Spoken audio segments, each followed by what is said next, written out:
Becoming a great presenter is such a basic skill. And you and I would probably both agree is that it really is quite scary. The thought of actually standing up and saying something in front of an audience is really quite nerve-wracking. It really is something that's an important skill set that we all should have. So what I want to do is to help people to overcome those nerves, to know how to string that sentence together in a meaningful way so that then you are proud of what you're doing. My big tip to everyone is just be you. It's not about being any other personality that might stand up to speak, who we might hold as role models. It's the fact that we as people are all separate and we're individuals. And we have the right to be us. If you've got a message that needs to get out there to other people, just do it.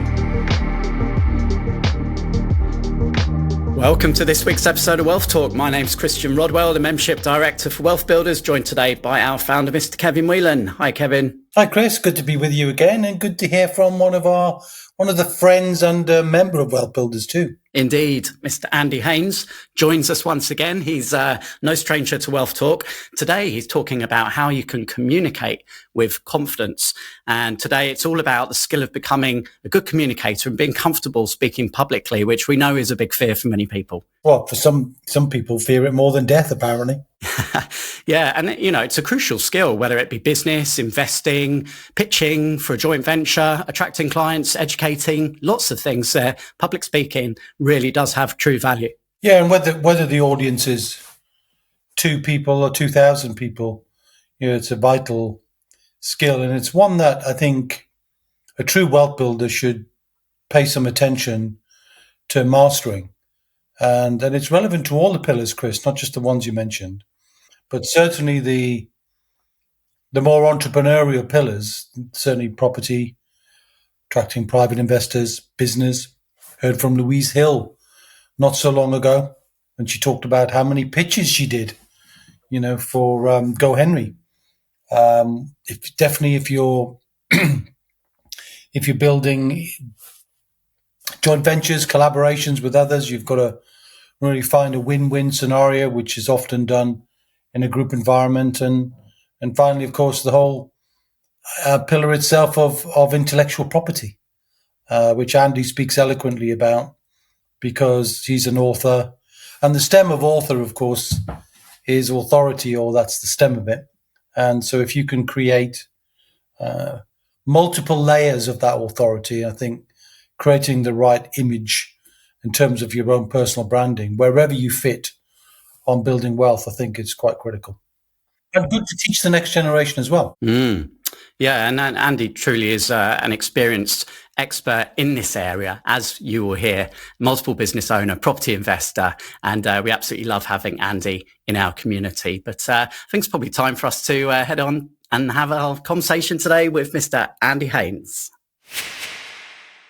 Andy, welcome back to Wealth Talk today. How are you? I'm very good. Thank you very much indeed, Christian. Good to be with you. Yeah, well, can you remember back in December 2023 was when we last spoke, and that was the release of your book, No More Rent, the First-Time Buyer's Key to Unlocking Home Ownership. Yeah, I'm really passionate about helping people to get onto the property ladder. I'm very fortunate that I've put together my own property portfolio. But I do remember the days when I was really young thinking, if only I could get on that property ladder. I do know it's a struggle when people are younger. I managed to do it when I was sort of age 23, 24. But nowadays, Christian, the first-time buyer's age, 32, 33, sort of certainly mid-30s. And I'm sort of determined to try and help them, those that want to get on the property ladder, to have the route to make it happen. And that's why I brought out that book. Yeah, that was lovely. But you've got many strings to your bow, haven't you, Andy? So award-winning property investor, you're a Wealth Builder member, SaaS investor, author, as we've mentioned, co-founder of Bradley Haynes Law, former BBC presenter. And I guess that leads nicely into what we're talking about today, which is being a speaker, a host, and training others through your company speaking success. Yeah, it's interesting. I did work for the BBC for about 14 years, so a long, long time. I really thoroughly enjoyed that job. The reason why I got involved in property investing was because at the time I wanted to have a pension that I could retire on. Whereas the BBC has a great pension, I recognised I wasn't able to put enough into that pension, which is how I then set up my SaaS. My property investing came in because, of course, I wanted residual income coming in every month. And so now any excess funds I get in my property investing, I can put into my SaaS as well. So everything I'm doing there is joined up. And the reason why I set up a law firm is that when you have free time, because I then retired from the BBC, I recognised that we needed good property solicitors to help property investors to buy more property. I wanted to buy more property to put into my SaaS. So I set up a law firm. I went in business with a very good solicitor called Andrew Bradley.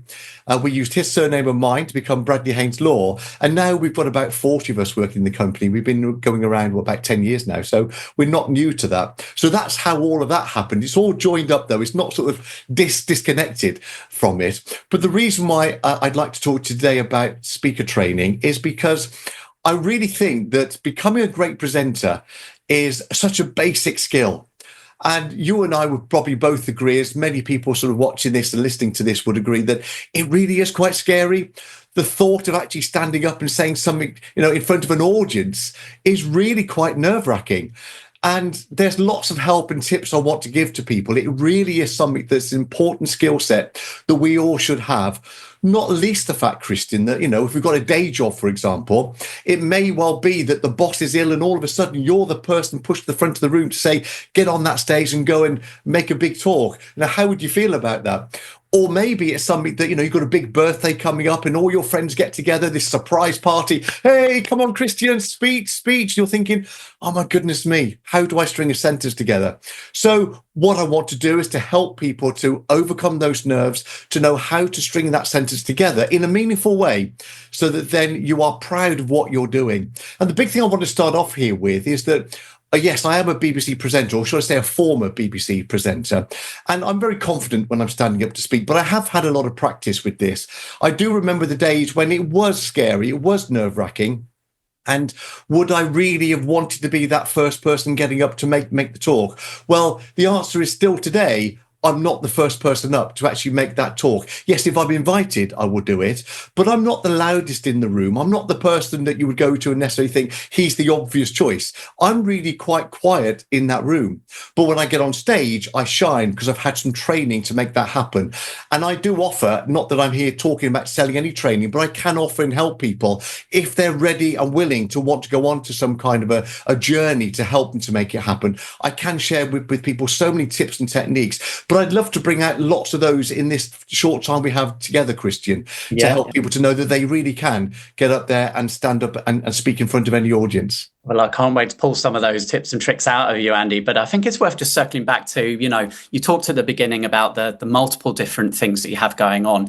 Ties in, it's a great example of what we really preach at Wealth Builders is have as many income streams as possible, and there's different assets which you can focus on. You've talked about business there, you've talked about, property, but we're kind of focusing on what we call IP, intellectual property, which is your knowledge, your experience, and then being able to pass that on to help others, but also generate an income stream from that as well. And that really is something that is a skill for everybody to learn. And especially if you're building wealth, being a great communicator, being able to perhaps attract investors if you're in the world of property, obviously build relationships if you're in business. Let's just talk about why it's important for everyone to become a good communicator. Well, because we're all in business, or indeed we want a relationship with somebody. All of that is communicating. And we do need to understand the right way to say things. And of course, there is a wrong way to say things. And some of us don't understand necessarily that we're just getting it wrong, just thinking, why is it everyone walks away when I come into the room? That does happen for some of us. And so sometimes just analysing how you act and what you do. But if you're in business, it will involve you maybe getting a job. It may involve you recruiting staff. You will need to become a great communicator in order to come across in the right way for A, to retain your staff, or B, to gain more customers. And we know that a part of the wealth building process is understanding yourself. And we use a tool called Wealth Dynamics. I know you're really familiar with that as well, Andy. So there may be some people listening now where they're not too worried about, getting up and speaking in front of people, whereas others, it scares the living daylights out of them. So in terms of building confidence, where do you begin, Andy? And do you look at different personalities and work differently with certain people? My big tip to everyone, Christian, is just be you. Okay, we're all unique. It's not about being any other personality that might stand up to speak, who we might hold as role models. It's the fact that we as people are all separate and we're individuals and we have the right to be us. So if you've got some kind of an accent, or maybe your hair is different or is not always right, or you wear certain type of clothes, or however you are, I just would say to you, please don't let any of that hold you back. We are separate individual people and we should embrace everybody. And I want you to have the courage and confidence to stand up and speak. If you've got a message that needs to get out there to other people, just do it. Now, does that mean to say that you won't be nervous when you stand up to speak? Well, of course you will. It might surprise you, Christian, if I say that before I stand up to speak, I still am a little bit nervous. I get the twitches. It depends on the size of audience. Sort of on a one-on-one like this is with you, and indeed with a smaller audience. Okay, I've sort of got used to that. But when you get onto a bigger stage, and I've been on stages with 500 plus type of people, your nerves obviously tend to kick in at a different level there. But I want to say to people, you will always be nervous, and I want you to be nervous. I want you to embrace those nerves. There's a very good reason why I'm saying I want you to embrace those nerves, because if you've got those butterflies in your tummy, that bit you're thinking, oh my goodness me, what am I doing? That then means that your adrenaline is flowing. And because the adrenaline is flowing, that means you're on your A game. You're actually on your best you possibly can be. So when you stand up to speak in front of that audience, you will make things happen. And you will have rehearsed and practiced and know exactly what you want to say. And so once you then start to make your talk, then you'll find it will just kick in. Those things that you had practiced will actually just come off the top of your head and the tongue. And of course, you may well have a script, or you may have a few slides that will have bullet points on them. All of those will point you in the right direction to know exactly what to say based on what you practiced. Okay, so let's hear a little bit about the process now. When people come along to your speaker training, Andy, and how long typically are these trainings? It's a day long. So we start at 9:30 in the morning, goes through until about 5:30. Maybe 6 o'clock. The reason why I say it goes on to about 5:30, 6 is that I do get everybody, of course, to stand up and speak. It is a speaker training course. And then based on what we've taught you throughout the day, everyone stands up at the very start of the day, and I get them to talk for a couple of 3 minutes, and people can't even talk for 30 seconds. And then based on the training that we give people, they will have written a talk during that day, and they then get the chance to present their talk at the end of the day. And it's amazing the difference where people almost don't want to stop talking at the end of the day. So they do go on this journey, and it's real living proof that the training during the day will give you the courage and the confidence you need to stand up and speak. So there are things on there that I will help you with of how you put together your talk. I will help you to understand what you could talk about. I will help you to understand that we've all got things that would be interesting to an audience. In fact, there's lots of things, Christian, that we think, well, who would want to hear what I've got to say? Everyone has a story, and we want to hear your story. And I will help people to shape their story in a structured way. In fact, I've got a great way of you being able to write a talk in just an hour that you could happily go out there and present tonight for about an hour and a half in a very simple, easy to follow structure. In fact, we do practice that during the day just to prove to you that you have got enough skills already to go out there and make it happen. Other things I will help you with is 20 seconds pitch. That is one of those things, an elevator pitch, we often call it, where you may be looking for money, you may be looking for investors to come in on your deal with you, you may be looking to get a new job, you may be looking to do other things. By knowing that 20-second pitch to actually give you the credibility to go out there, now I'll help you to practice that, what a good structure would be. I will then help you to look good in front of any audience, and I will teach you how to rehearse, how to practice, how to slow down, speak with confidence, slowly, loudly, clearly. And it's not about one volume all the time. It's actually about speaking. Sometimes I'm loud, but sometimes, Christian, you can really make a point in speaking in a softer way to get people across, to get them engaged. And talking about engagement, of course, you want to hold the audience attention. So I teach you lots of ways of how you can get the audience onto your side and really make sure that they are rooting for you, that they want to listen to what you're saying. And then at the end of your talk, you have a call to action, a very clear call to action that's going to help them to connect with you. Does it mean that everyone in the audience wants to connect with you? Well, that would be nice, of course. But the reality is, Christian, that doesn't happen. But you don't need that to happen. You just need the one, two, or maybe a handful of people, the right people, that will come up to you at the end of the day and say, hey, can we connect? What's your LinkedIn? Or can I have a business card or a leaflet or whatever you've got to hand them out? They come up and they're the real people that you can do business with. And that's really how the speaker training will give the courage and confidence to stand up in front of any audience to get your message across. And then those people then will come and connect with you. And that's when the meetings can take place. And that is another really key point, isn't it? It's that authority when you're up front, when you're standing there. And I noticed this myself when I sort of accidentally moved out of my job and I started hosting monthly events. And I certainly didn't know all the answers. I wasn't the expert at that period of time, but I was the person at the front of the room. I was the one speaking, and therefore people's focus was on me. And you building an authority, it's a wonderful way, isn't it, to push your comfort zone, to really expand. Yeah, as you say, Christian, being at the front of the room is the nerve-wracking part, but everyone in the room knows who you are, and it really does elevate you. And that's what it's about in this world. It's about getting to know other people, because people buy from people. People sell to people. People like people, that know, like, and trust that we've all heard. By then getting to know you and think, actually, I quite like you, the words that you're using, the way you're coming across, then I can then build up that trust with you. And that's how the conversations start to flow to do some future business with people. And we talked about IP. It's almost a tool in the toolbox, isn't it? It's like your ability to speak and communicate. If you have a book as well, if you have all of these pieces, then that's really building your personal brand. And if you've got a company, obviously, it's almost like a perfect, kind of company brand, product brand, personal brand as well. So yeah, getting this right is really crucial. Well, I think the big thing when you stand up to speak is that people got to know that you do have that authority level. And that's why when we started this, you very kindly mentioned the fact that I work for the BBC. Being a radio presenter, a BBC presenter, I've done television work as well, but mostly radio, because I was able to tell you that gives me the credibility to hopefully for you to realize that I could perhaps be the right person to help you, because I know what I'm talking about. I've done it for many, many years. And all of us need to have that instant credibility relevance to what we're standing up to speak about. And part of the day that we spend together, we help you to find your own credibility so that people will want to listen to you.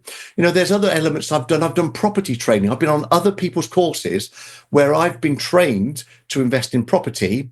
I've then gone out and done that. And now other people pay to me to train their audience based on my journey and what I've done. So that's further IP that you're talking about here. Further training. Who knows? I might be able to train somebody to stand up and speak. You then become a great speaker. You've got your own authority level. You then may be authorized to go out and speak to other people. Everything gets spread around lots of other ways. And of course, there's your IP. It's a very useful tool to have in your toolkit. Now, you might be listening to us now on audio, but actually we're recording on video. My hands are moving now. So a lot of what is said is important, but the body language, this is also really important as well. So can you give us any tips on people who perhaps don't know what to do with their hands when they're on stage? Absolutely. It's a great thing. This is, remember I said earlier about practicing, rehearsing, and I use a mirror. That's where you will find that if you've got like a nervous twitch. So some people, for example, when they're talking, they sort of rock backwards and forwards on there, or they may be going from side to side and they don't realize that they're doing that. But I'd like you to study how people, in particular on the BBC, of course, that was my background and my training. But next time you might be watching a news bulletin or something like that, just watch how they hold their hands. And I hope you can see my hands on the camera here because I've lifted them up a little bit. Normally they would be sort of down by my belly button. I'm well aware that my belly button isn't this high, but because the camera settings, I put them up here deliberately. I'm sort of holding my hands like this. So they're sort of, if I turn it sideways, they're sort of just, the fingertips are just touching on the side there. Okay, with my thumbs. I might sort of just clench them together like that in a sort of a holding them, but I'm just like that because that is comfortable for me. Lots of people don't know what to do with their hands. And I think it's really mostly a male trait. I think ladies are quite comfortable having their hands down by their side. And I'm generalizing here. Most men, we don't know what to do with our hands. So most people just do that with them. Just tap the fingers together. That's fine. The other big tip I've got for you, Christian, though, is to have a pen. A pen is a really useful thing. I hope you can see my pen. It's over here. And the reason why I've got this pen in my hand is it gives me something to do with my hands. So rather than standing feeling awkward, then having a pen in my hand gives me something to do. I've got them clasped between my fingers and I can just hold it happily here, and you will happily not be questioning the fact I've got a pen in my hand, because a pen is based in your hand. If I was to have something else, I've got a gel here for cleaning my hands. If I was to hold that, you might think, well, why is he holding a bottle of gel? Oh, you might want to cleanse his hands. So maybe that you could forgive. But if I had, like, I've got a CD here, if I hold up this CD and I was holding this, you're thinking, well, what's he holding that for? It wouldn't be relevant, and that would distract you away from my talk. But the fact that I'm holding a pen, which is a perfectly normal thing to hold in your hand, you notice, but you don't take it in. You still listen to what I'm trying to say. And that's a big tip. If you're nervous, hold a pen in your hand. It gives you something to play with, which your audience will forgive because they're listening to every word that you say. What about rehearsing your speech? So do you recommend that people always try to memorize it? Is it okay to have some notes? Absolutely, it is perfectly fine to have some notes. And I would actually say, to start off with, definitely have some notes. I wouldn't have a script. A script is something that I think the audience wants to know it's the real you rather than a written statement. There would be perfect times at the BBC where I would have a script because legally I had to get the words precise. And so if that's maybe the talk that you are giving where you need to be legally correct every single time, then maybe a script is the right way to happen. But I think it needs to be a little bit more real than that. So I would suggest that you stand up and you practice and you rehearse. And I will help you to write a talk. And then based on that talk that you know exactly what you want to say, we would then break down the sentences into sort of key words, which you might have on a crib card, or you may have it on a bullet point of a PowerPoint presentation, for example, where you just look at that word and you know what the sentence was around that one word. And I'm saying here about having words, of course, even better than having words, Christian, would be to have a picture. Maybe I just put a picture of a yacht behind me and I know the story that I want to share based on that yacht. And so I can then go off and give you great detail by talking about the yacht, and you follow my story based on my talk on that yacht. And then maybe I then click onto my next slide, and that then becomes when I'm now on dry land. And that's the next step of my story. Just little pictures prompts us as to what we want to say. But because we're telling a story based on the pictures, the audience will follow along. So there's lots of ways that you can trigger what you want to say by either using crib cards, but pictures are even better. I'm guessing at your training days, Andy, a big part is the feedback sessions and hearing the feedback for everyone in the room. How is it best to invite constructive feedback? So, to be honest with you, Christian, I hate it. And I always say to my audience, please, please, please do not listen to feedback from other people. Now, that might shock you, surprise you. Well, why wouldn't we want some kind of confidence? Well, yes, maybe, Christian, if somebody had been on my training day, they would allow me, because I've got the authority maybe, to give you some feedback because you've been on my training day, that you trust me to make it happen. But there's nothing worse, Christian, than when you've been on a stage and maybe we're nervous and maybe we stammered or stuttered over our words. By the way, stammering and stuttering over your words is perfectly fine, but we'll come back to that maybe later. You know, if you maybe didn't give your best performance or you could have done better, the last thing you want, if somebody in the audience come and say, great talk, Christian, do you mind if I just give you a few tips? You know, it just makes you think, oh, goodness me, really? You know, and I always say to you, please don't listen to what the audience is saying, because that's just their take on what they're saying. That's one person maybe in the audience that might not have liked your talk. I promise you there'll be loads of other people that got so much from it. And the reason why they got so much from it is because you were stammering and stuttering maybe, and they stammer and stutter. None of us are ever perfect. So because you are like them, you relate to them, they like you, therefore they are responding to your message. They are the key people that will come and listen and engage with you afterwards. And remember, I've already said, Christian, it's not about getting the whole audience on board, albeit that would be nice. It's about the one or two or the handful of people that you can then connect with that will take your story. So to answer your question is, I hate getting feedback from people. But what I do afterwards is I do critique my own self. I'm careful not to beat myself up as saying, Andy, that was rubbish. You could have said this better. All I want to do is to turn around and say, that went well, or that bit didn't go so well. How can I change that bit to get it different next time, to get a different reaction from the audience, so that every time I stand up to speak, I'm making it better and better and better. So don't listen to feedback unless you trust the person that is giving it to you. Would you recommend recording yourself so that you can watch that and give yourself that critique? That's brilliant. That's a great way of doing it. So, and a simple way of doing it is that you may be just going to put your phone in your inside pocket, or maybe a simple microphone idea to get the audio of it. Maybe you can set up a camera at the side that then is watching what you're doing. That's a great way to do it as well. And, you know, there's lots of other people. You may have an audience there that they are filming. I've been in so many situations where you've got 2 or 3 or 5 cameras around you that are filming everything you're doing, whether it's up close or distance or this angle or that angle. You know, if ever that happens, don't actually be worried about the camera or the microphone or anything that's there. You know, we're recording this now, Christian. Until you just said that, I was unaware that we got the camera looking at us and the microphone picking it up. You know, I can see you, but I hadn't focused on that. It drills you down when somebody mentions it. And I'm just saying to people, just stand on that stage, talk to the audience, make it real, and you will come across well. And the other big tip I've got to you is that when you are speaking on the stage, aim to talk to just one person. I'm not saying just talk to that only person. So I can only see you here, Christian, at the moment, but it may well be that you were part of, let's say, 500 strong audience here. I'm only talking to one person at a time. So I will be looking around the audience to engage with as many of those people as I possibly can. At the moment, I'm just looking at you, Christian, because that's the only person that's here. But do look at all the audience, because when you look at the audience, you need to look at their eyes. The reason why you need to look at their eyes, another big tip this, you want to look at their eyes because their eyes are the key to their soul. You need to get inside to that person for them to connect with you. And we connect with other people through our eyes. Have you ever noticed people around you, when I mentioned this, and I think lots of us will have, where they're shifty? Or we think they're shifty because they're not looking at me. They're looking around. They're looking all over the room. They're looking back down here and they're thinking, well, I'm over here. What are you looking all around the room for? And yet when somebody looks at you and they truly look at you in your eye, you connect with them.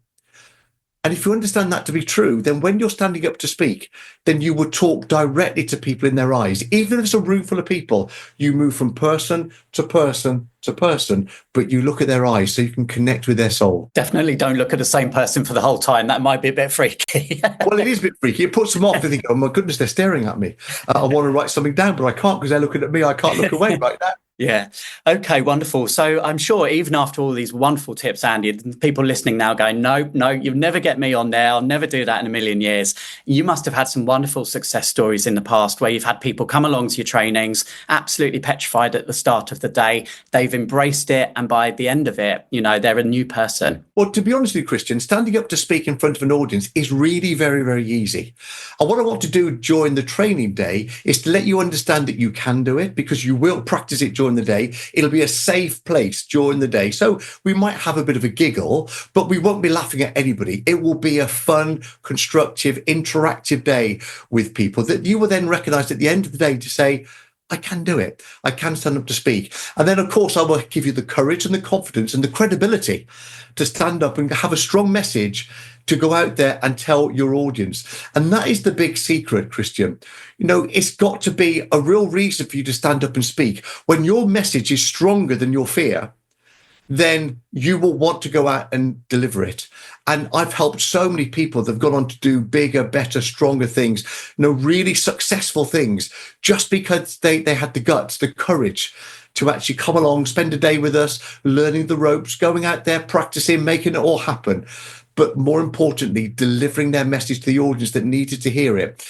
And I think the real feedback comes then when you get that audience that comes and embraces you and wants to really take on board what you're sharing. You're making a difference in their life, but other people's lives as well, because you dared to get up there and speak in front of an audience. So yes, it will be nerve-wracking. I do understand you'll be very nervous, but I promise you also, come and spend the day with us. It will help you to know that you can do it. And really, just when you know the structure of how you can go out there and make a talk happen, you will want to do it. And there'll be loads of positives from it too. Yeah, couldn't agree more. It's an invaluable skill. And how often do you run your trainings, Andy? We hold them from time to time. They're probably on average every couple of 3 months. So far this year, I've got one actually, which is coming up in February. That one's sold out. Other ones we've got in April. One after that I've got in June. And there'll be more following that as as well, depending on when people are watching this recording, of course, depends whether those dates are passed or not. What I would say to people is if you go to my website, and this is my own brand website, there'll be a link on that website to the Speaking Success workshop. That's the brand that I do in my speaker training called Speaking Success. If you go to my own personal website, there'll be a link there to it and give some dates as to when we next hold them. My website is andyhaynes.uk. So you probably see on the board here, Andy Haynes, Haynes. So it's andyhaynes.uk. There's no co. andyhaynes.uk. And you should find it there. Absolutely. And you're, as I mentioned at the beginning, a member of the Wealth Builders community. And if our members want to come along, we'll make sure we get a nice group of us together. And that'll be a fun day out. There's no doubt about it. All right. Thank you so much. Yeah, thanks so much for sharing everything with us today, Andy, and I look forward to next time we speak. Brilliant. Thanks for being here, Christian, and I'll see you soon.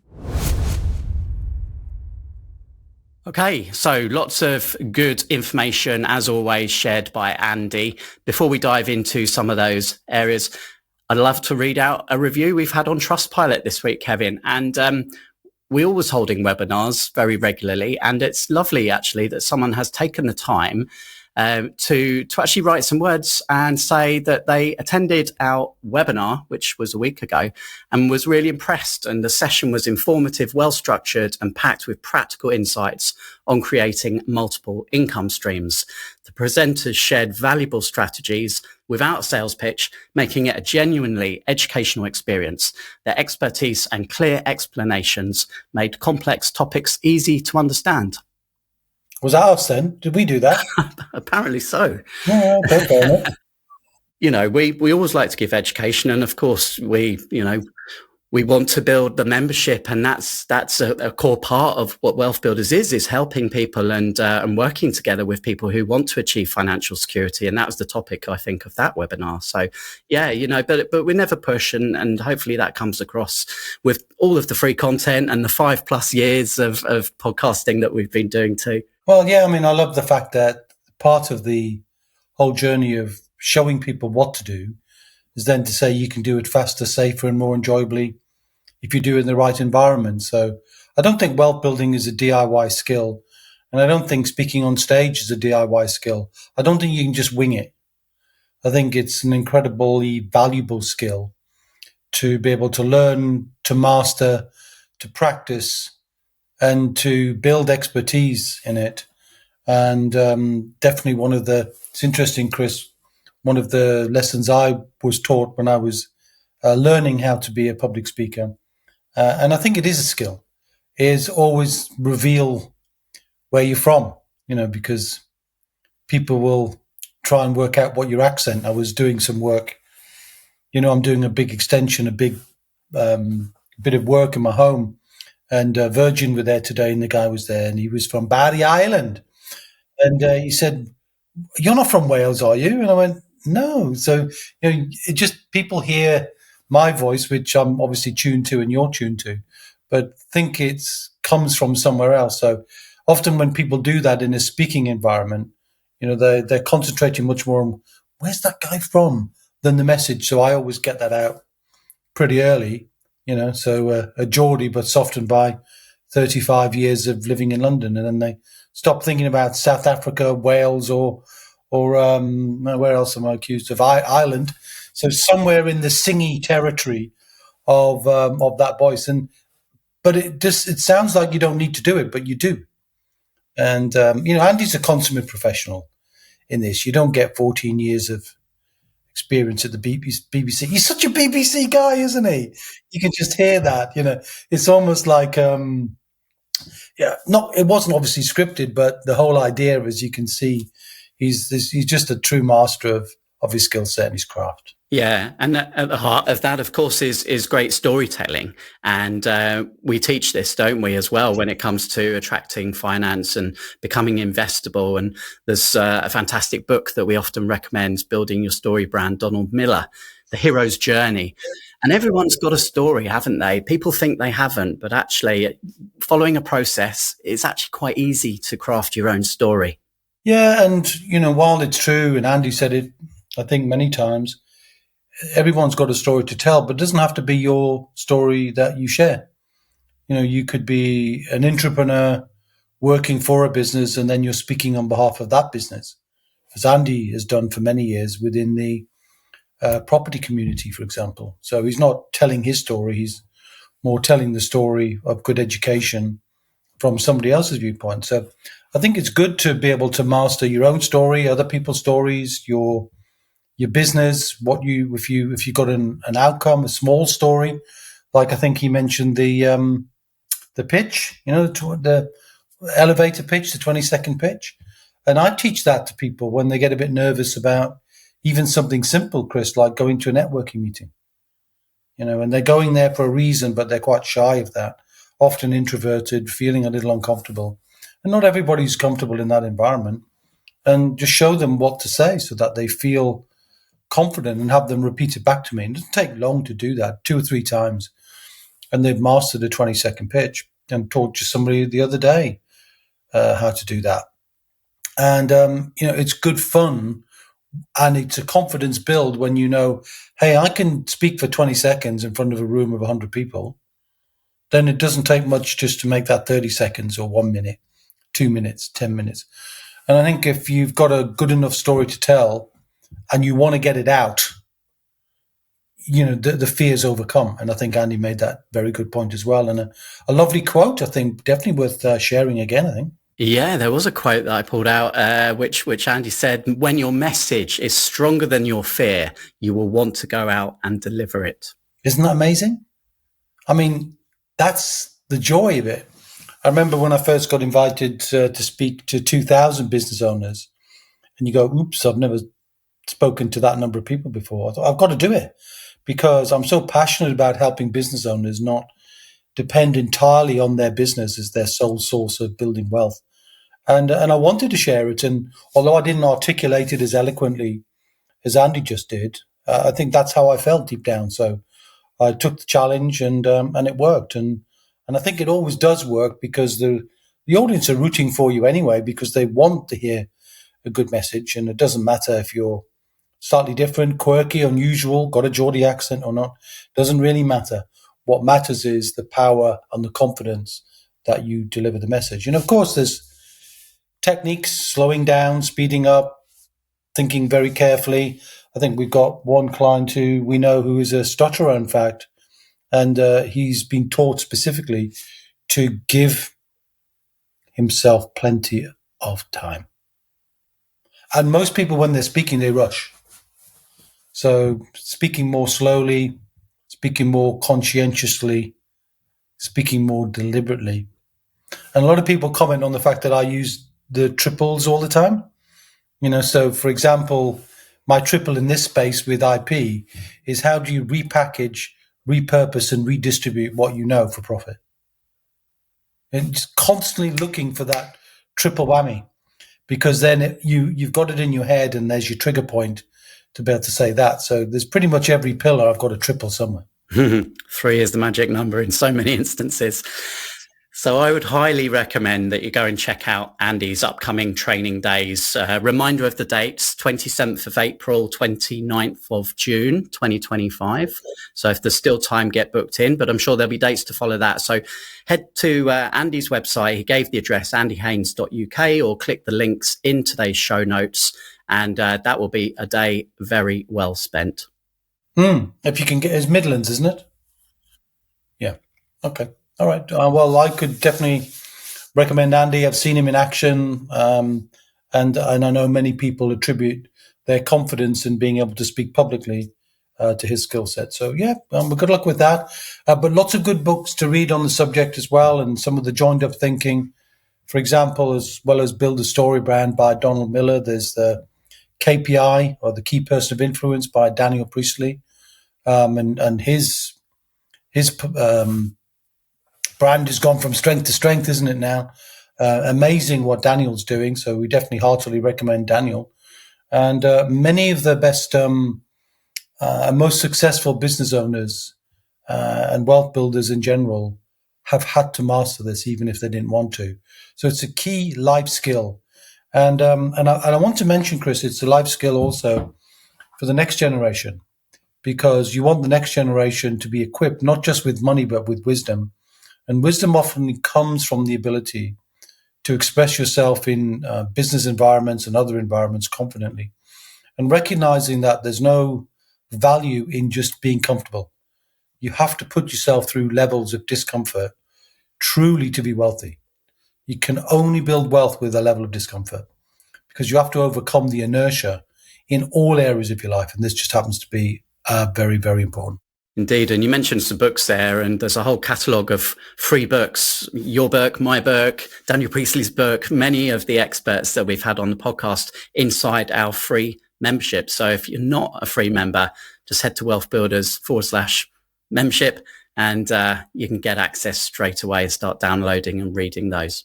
Okay, cool. That's all right, good. Well, look, if you know somebody who might benefit from public speaking training, do hit the share button and send this episode to them. And we'll be back, Kevin, same time, same place next week with more Wealth Talk. We will indeed, my friend. Until then, see ya. We hope you enjoyed today's episode. Don't forget that we are constantly updating our resources inside the Wealth Builders membership site to help you create, build, and protect your wealth. Head over to wealthbuilders.co.uk/membership right now for free access. That's wealthbuilders.co.uk/membership.